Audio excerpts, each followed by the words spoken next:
La solidarité aussi du côté de la présidence. Depuis un peu plus de 2 heures maintenant, le président Fritsch et ses ministres mettent la main à la pâte pour offrir un dîner aux plus démunis. On va rejoindre tout de suite Ayata Tarahou. Bonsoir Ayata. Est-ce que les personnes sans domicile fixe ont répondu à l'invitation du gouvernement ? Oui, bonsoir Cybèle. Eh bien, ce soir, 150 personnes sont présentes ici à la présidence sur les 240 attendues.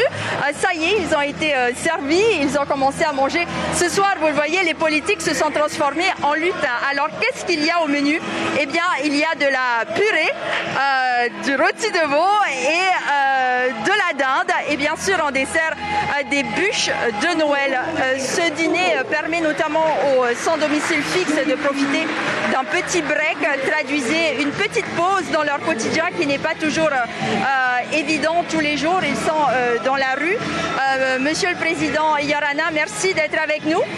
Vous avez formulé un vœu lors de votre discours, c'était que l'année prochaine, eh bien, plus personne ne soit dans la rue. Est-ce que vous pensez que ce vœu sera concrétisé l'année prochaine ? Non, je ne pense pas l'année prochaine. Mais c'est bon d'émettre le vœu en permanence parce qu'effectivement, je crois qu'à terme, il faut que ces gens disparaissent de la rue.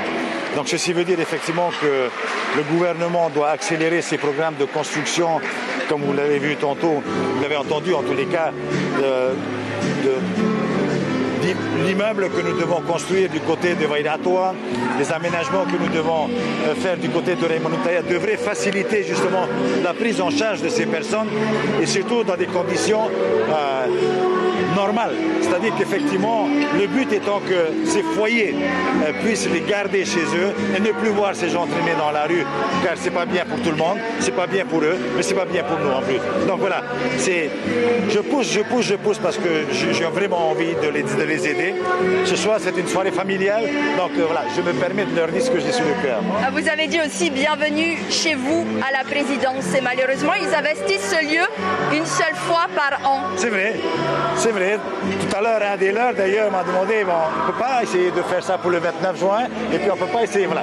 Non mais c'est vrai qu'on devrait le faire plus souvent, mais spécialement à Noël, je ne veux pas rater cette occasion parce que vous et moi, et ceux qui nous regardent, Noël, c'est quand même le moment où on peut se dire beaucoup de choses en famille, des remerciements, dire notre joie, partager nos soucis. Et ce soir, comme je leur disais, vous êtes ma famille, nous sommes ensemble ici, et je veux partager ce moment de plaisir avec vous, ce moment de solidarité, car nous sommes nombreux. Il y a le gouvernement, il y a l'Assemblée, mais il y a aussi les sponsors qui sont là, ceux qui prennent en charge ces personnes qui ont besoin de tellement de chaleur, ils ont besoin d'accompagnement. Merci beaucoup, Edouard Fritsch, d'avoir répondu à nos questions ce soir. Et bien voilà, vous le voyez, Cybèle, ça y est, les personnes commencent encore à manger. Il faut savoir que l'entrée à la présidence ce soir était tout de même conditionnée au pass sanitaire. Et c'est une des raisons d'ailleurs pour lesquelles eh bien, toutes les 200 personnes ne sont pas arrivées. Mais il y a aussi cette raison, c'est-à-dire que les autres, eh bien, visiblement, ont été accueillis dans leur foyer pour les périodes de fête. Merci beaucoup Ayata, merci également à Maruki Duri derrière la caméra. L'information en continu sur Polynésie la première, Internet et réseaux sociaux.